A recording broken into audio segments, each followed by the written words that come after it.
নমস্কার সম্মানীয় দর্শক মণ্ডলী, শিক্ষক সাথী প্রত্যেকেই শীতল শীতল অভিনন্দন জানাই। টেট ইস্যু নিয়ে যে একটা পরিস্থিতি তৈরি হয়েছে সংসদ এবং সুপ্রিম কোর্ট।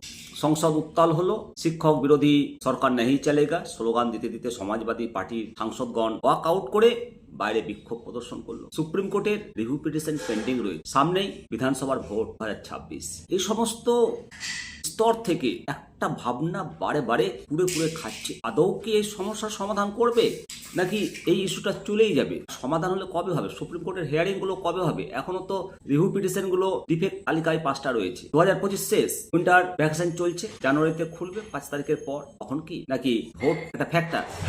একাধিকবার কেন্দ্রীয় শিক্ষামন্ত্রী মাননীয় ধর্মেন্দ্র প্রধানজির সাথে শিক্ষক সংগঠন দেখা করেছেন আশ্বস্ত, আর সেই আশাটাই আমাদের কাছে একটা বড় সম্পদ। আমরা দেখেছি এর আগে যখন ডিএলএড নিয়ে একটা জটিল পরিস্থিতি তৈরি হয়েছিল, এনসি রিমুভ নিয়ে, এনসি কাটছে না, অনেক টুইট ট্রেন্ড করেছি। তারপর কেন্দ্রীয় মন্ত্রীরা বিধানসভার ভোটের প্রাক্কালে এসেছেন, তাদের হাতে ডেপুটেশন তুলে দিয়েছি। তারপর অনেকদিন পর এনসি রিমুভ হলো। ঠিক একই রকম পরিস্থিতি তৈরি হয়েছে। সুপ্রিম কোর্টের যতদিন পর্যন্ত না হিয়ারিংটা হবে রিভিউ পিটিশনের, ততদিন পর্যন্ত শিক্ষা দপ্তরের মন্ত্রী মাননীয় ধর্মেন্দ্র প্রধানজি এই ব্যাপারে প্রকাশ্যে বিবৃতি দেবেন না, এবং এটা পরিষ্কার করে বলে দিয়েছে যে যতদিন সুপ্রিম কোর্টে কেস ফাইনাল না হয়, যদি রিভিউ পিটিশনে জিতে গেল তাহলে আর কিছু করার দরকার না, আর যদি কোর্টে হেরে যায়, যদি শিক্ষকদের বিপরীতে রায় যায়, তখন কেন্দ্র সরকার ভাববে, এই নিয়ে কথা বলবে। মাননীয় স্পিকার সাহেব যেটা কথা বলেছেন যে ভারত সরকার কি করতে পারে, মাননীয় স্পিকার সাহেবের কোনো কথা, এটা কোনো আইনি কথা নয় যে ভারত সরকার কি করতে পারে। ভারত সরকার সব করতে পারে। ভারত সরকার যে কোনো রায় চেঞ্জ করতে পারে, যে কোনো আইন আনতে পারে,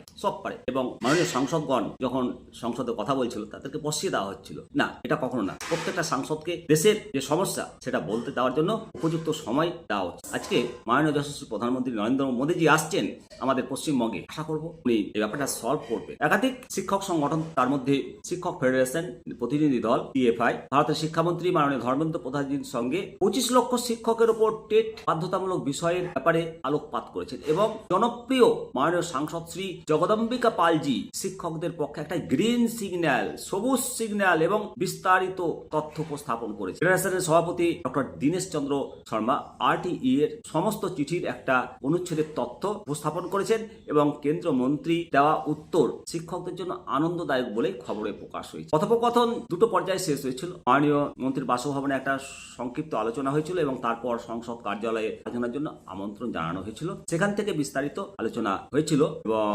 ফেডারেশনের সহ সভাপতি শ্রী রাধারমন ত্রিপাঠী এবং শ্রী মেঘরাজ ভাটি কথোপকথনে উপস্থিত ছিলেন। অবশ্যই যে কথোপকথন গুলো হয়েছে সেগুলো মিডিয়াতে প্রকাশ হয় না, তবে দুটো জিনিস ধরে রাখুন, যে সুপ্রিম কোর্টের রিভিউ পিটিশনে হয় শিক্ষকদের পক্ষে রায় আসবে, ফাইনাল আসবে, আর যদি রায় বিরোধে যায় তাহলে সরকার অর্ডিন্যান্স আনবে, শিক্ষক স্বার্থে করবে। একটা জিনিস মাথায় রাখতে হবে, সরকার যদি চাইতো না তাহলে 0 আওয়ার্সে এই টেট বিষয়ে যে প্রশ্নগুলো আলোচনা হয়েছে এগুলো করতে দিত না। পজিটিভ মনোভাব নিয়ে থাকতে হবে। আর যে বললাম এনসি যেভাবে রিমুভ হয়েছে, এই টেট ম্যান্ডেটরি একই ভাবে রিমুভ হবে। আমি বললাম দেখবেন বাধ্যতামূলক ভাবে সরকারকে করতে হবে। শিক্ষকদের ভয়েস যত জোরদার হবে, ধর্ণা, বিক্ষোভ, আন্দোলন, শান্তিপূর্ণ আন্দোলন, সোশ্যাল মিডিয়ায় প্রতিবাদ, এমনকি এটা টুইট করে আমাদের ট্রেন্ড করতে হবে, এক্স হ্যান্ডেলে টুইট করে ট্রেন্ড করতে হবে, তবেই আমাদের সফলতা মিলবে। আমরা শিক্ষক সমাজ যদি নিজেদের অধিকার আদায় করতে না পারি, তবে আমরা কাকে দিশা দেখাবো, কাকে আমরা পথ দেখাতে পারবো? শিক্ষক সমাজ আমাদেরকে তো পথ দেখাতে হবে। জাতির মেরুদণ্ড আমরাই তৈরি করি, শিক্ষক সমাজ মেরুদণ্ড তৈরি করে, আর এই মেরুদণ্ড